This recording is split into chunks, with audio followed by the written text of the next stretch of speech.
aking channel! This is Richie Cabañas. Kumusta po kayong lahat? Ako naman, heto, beauty pa rin. So yun, wala tayong lipstick for today. Magkukuhin tayo. Dito tayo sa ating mahiwagang kusina. Alam nyo na ang ating gagawin. So hindi kayo papakita yung mga ingredient kasi alam nyo na lang naman. Pero ang totoo doon, ayan, nakagbabad ako ng talong. Ayan, magpiprito tayo ng talong. Lalagyan natin ng, yun, same thing pa rin. At masala at yung pritong manok. So, yun yung ulam namin for tonight or today. So, yun. Magluluto tayo ng maaga. Alam niyo naman. So, yan. Maglalagay natin ng apoy.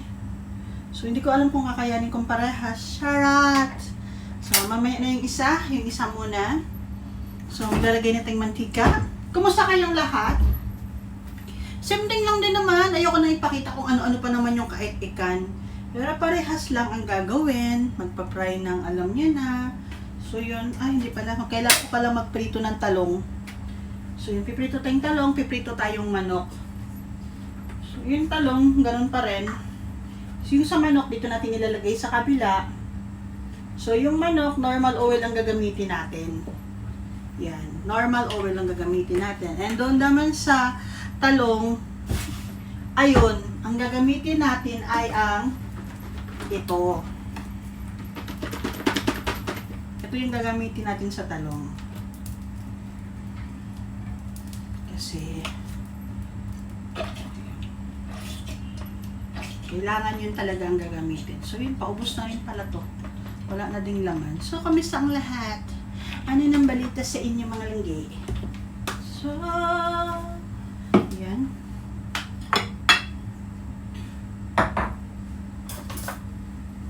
Wala yung aking isang malaki na mahiwagang array. Oh. Mamaya tatalsik na yan kasi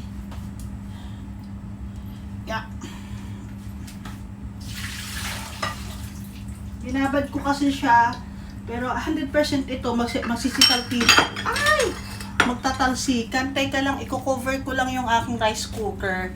Kasi matatalsikan yung aking rice cooker, mga besh. Diyos ko, asahan nyo na. So, teka, ihulog ko lang to, ha? Ayan. Ouch.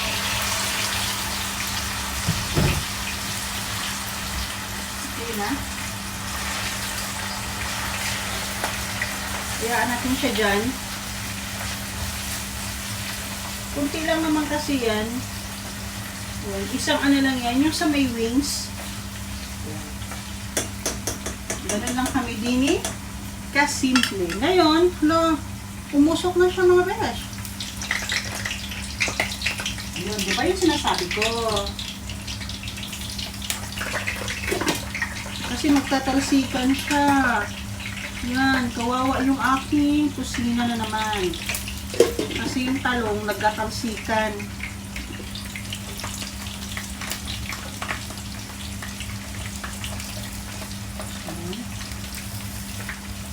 Papaitimin lang natin siya ng kaunti. Saka natin siya. Pero yan, kuko na talaga ginagamit sa pagluluto. So, kumusta kayong lahat?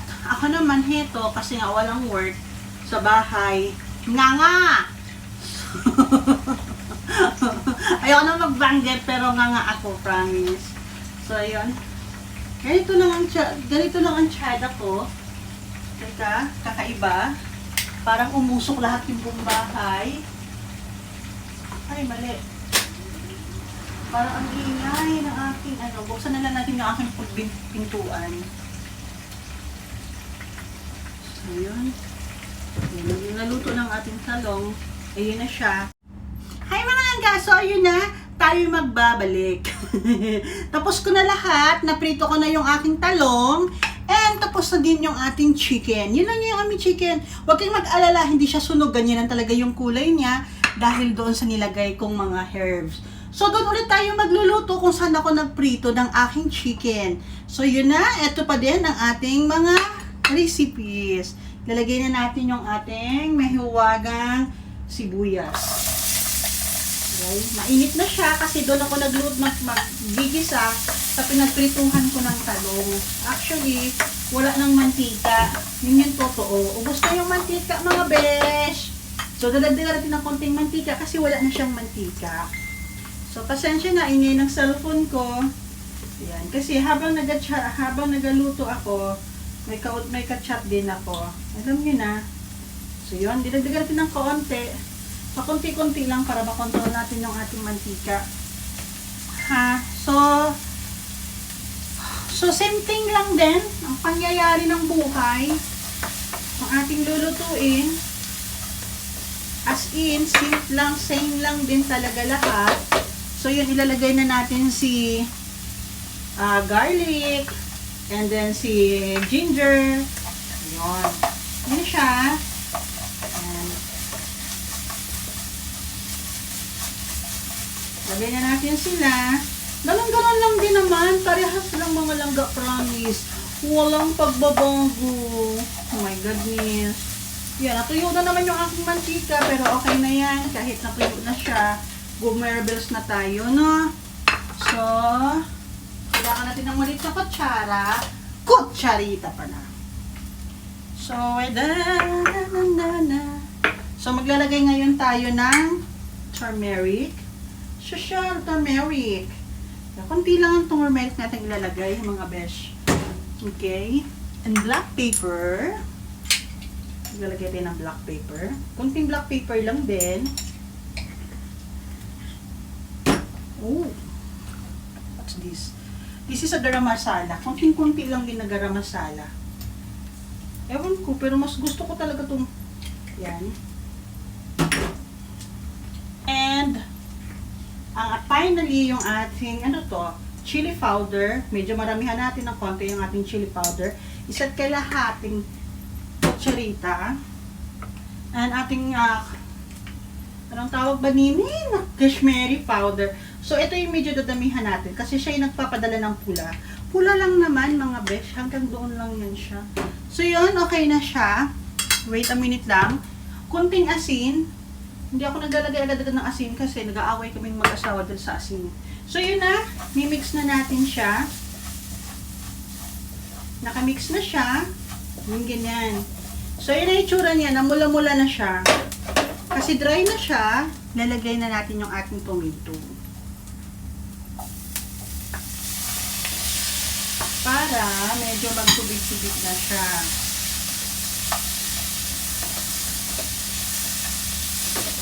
So, hayaan natin yung ating tomato magdala ng pula doon.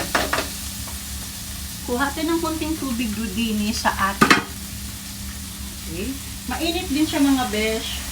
Ha? Mainit din yan siya. Ayun.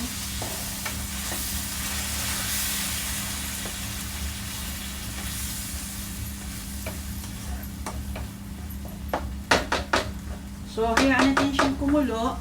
Ilalagay natin yung ating last na ingredient na chili! Yehey!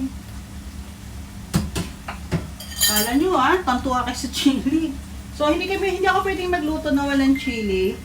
Kasi ang aking mahiwagang asawa, hindi nakain ng walang chili yung Diyos. Kung pwede nga lang, ay dadali din ng tubig ng koonti para siya maging sticky. Okay, wala na ba akong iba? Sorry. It's okay. Ito yung last, yung ating coriander powder. Nalagyan na natin siya kasi kumukulo naman na siya. So, yun. Isang gano'n ang nilagay ko kasi wala naman ako ibang ilalagay na roon. Kung hindi siya na lang. Kunting asin. So, yun. Yun na siya.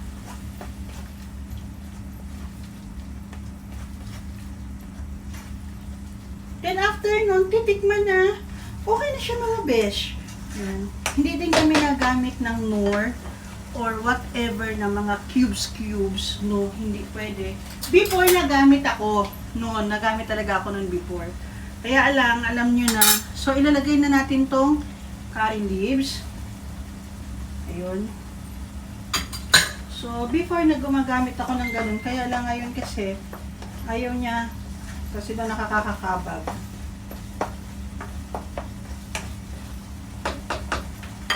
So, tikman na natin yung lasa. Kung ano ang lasa niya. Okay na siya. Konting ano lang. Konting lalo lang. Kailangan ko yung kamatis maging, ano tawag doon? Yung lumambot. Kung di ko masabi-sabi mga Diyos Mariosep naman. So, ayan natin siyang kumulo. By the way, ayan, kumulo siya ng kumulo na hanggang kaya niyong kumulo doon. And, ito yung pinaka-final natin ilalagay mamaya. Tapos, ilalagay natin to siya doon. Doon. And ito, itatabi na natin siya. Ganito lang talaga siya. Hindi siya nakain ng isa lang. Kailangan laging may katabing gulay. So, kahapon ang niluto ko, ano ba yung niluto kong kahapon? Ampalaya. At saka chicken curry, sample chicken curry with ampalaya. Tapos, ngayon naman, spicy fried chicken and, ito nga, yung talong na vegetable curry na talong. So, yun. Hindi ko alam kung anong tawag sa kanila niyan. So, basta yun na siya yun. So, ayun. Hintayin lang natin siyang lumambot mga besh. Ayan. Palambot na siya. Medyo siya tubig pa siya ng kaunti. So, palalambutin lang natin ng konti. So, medyo maingay yung aking cellphone. Kasi may kachet-takel. Sarot. Ayan. So, pag nagkikisticky na siya, okay na siya, ha?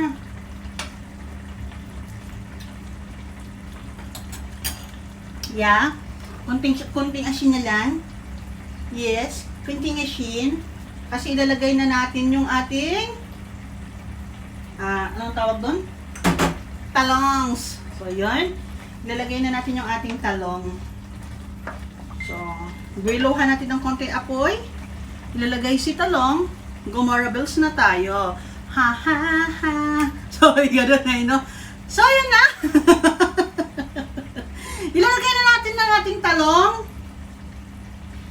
So, pinaka-final yung ating talong. Alam nyo ba, sa totoo lang, ako, nangkuhula lang din naman ako sa luluto sa kanila. Pero kasi, once na marunong ka nang magtimpla ng mga herbs nila, tapos, kasi hindi ako nakakaintindi sa salita nila. Okay? Hindi ako nakakaintindi sa salita nila kasi, pag nag-search ako sa YouTube or sa Google, alam nyo na, so, usually, salita nilang ginagamit, bihira ang may English. So, nahirapan ako mga langga.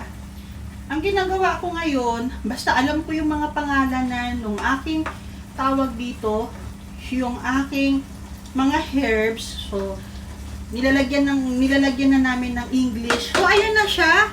Ayan. Yun na siya, ha. So, mamaya, i-attach ko yung pictures. So, yun siyang pinaka-final. Siyang pinaka-last. Yung yan siya. Cover na natin ng saglit. Hinaan ng apoy. So, yun na siya. Para manunuot ang lasa. Okay? So, hanggang dito na lang. Maraming salamat sa inyong lahat. At sa lahat ng mga nagsubaybay. Thank you so much.